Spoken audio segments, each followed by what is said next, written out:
Okay, so now in this lecture, we'll see कि preamble whether it is part of the constitution or not. क्योंकि supreme court के कई cases में with time ये जो interpretation है प्रियम्बल को लेकर वो बदलता गया. तो हम उसकी सीरीज देखते हैं कि पहले केस में क्या हुआ, उसके बाद क्या हुआ और करंट पोजीशन क्या है. Okay, so preamble, the question is whether it is the part of the constitution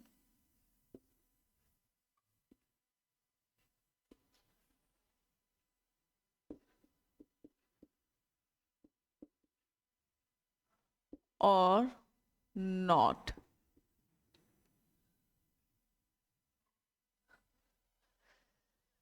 Whether it is the part of the constitution or not. So सबसे पहला केस है that is reference to Berubari case. Reference to Berubari case.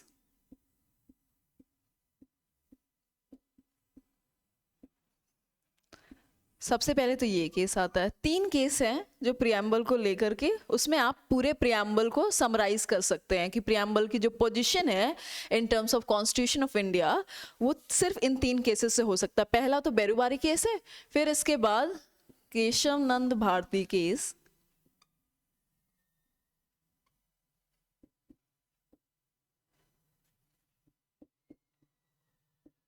Okay, और तीसरा है final LIC case.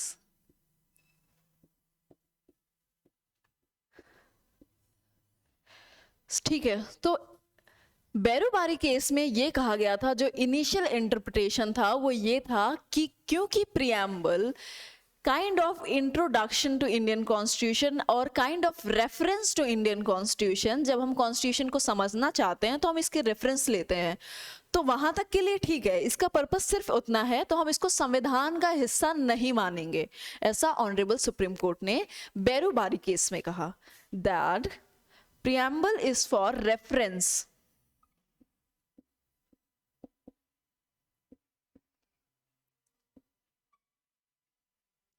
hence not a part of constitution, not a part of constitution. संविधान का हिस्सा नहीं है ये.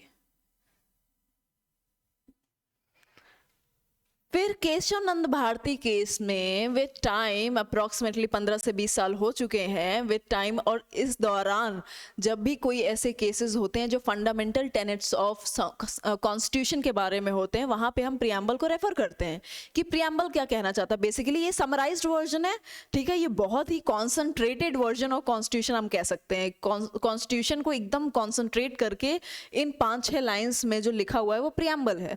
ठीक है, तो जब भी कोई ऐसा मुद्दा होता है संविधान को लेके, उसके फंडामेंटल प्रिंसिपल्स को लेकर के, तो हम प्रियम्बल के ऊपर रेफर करते हैं. तो इन्होंने इसमें कहा कि प्रियम्बल भी, क्योंकि केशव नंद भारती केस में बेसिक स्ट्रक्चर डॉक्ट्रिन आई थी, बेसिक स्ट्रक्चर डॉक्ट्रिन यानी कि संविधान की जो बुनियादी संरचना है, ये डॉक्ट्रिन उसके बारे में बात करती है. तो जब बेसिक स्ट्रक्चर, हम जब सुप्रीम कोर्ट ये कह रही थी कि बेसिक स्ट्रक्चर क्या हो सकते हैं apart from federalism, independent judiciary, fundamental rights, इनके अलावा और बेसिक स्ट्रक्चर क्या है, प्रियम्बल भी बेसिक स्ट्रक्चर में था. Okay, so preamble is also a part of basic structure and hence part of constitution. Preamble भी था, so hence it is part of constitution. And ये जो रेफरेंस इसमें कहा गया था ना कि ये रेफरेंस के लिए है, ये यहां भी लागू होता है. यही बात आगे भी कही गई कि ये रेफरेंस पर्पस के लिए ही है.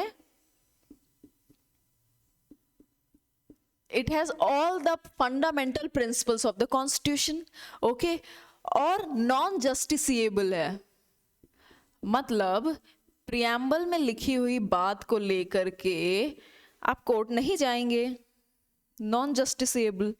ठीक है, LIC केस में इसी बात को और मजबूत कर दिया गया. इसमें कहा गया just after part of the constitution part तो है ही, उसके साथ ही इंटीग्रल पार्ट है, अखंड पार्ट है, इसको तो हम अलग ही नहीं कर सकते।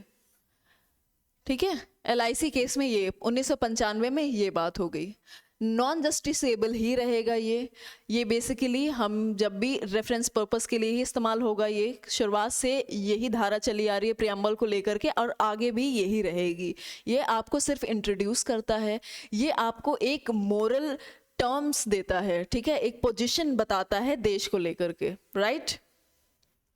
सो ठीक है, सो हमने तीनों केसेस डिस्कस कर लिए, यही 3 केस इंपॉर्टेंट है, इसके अलावा और ज़रूरत नहीं है। So preamble is complete I suppose, and thank you for watching and good night.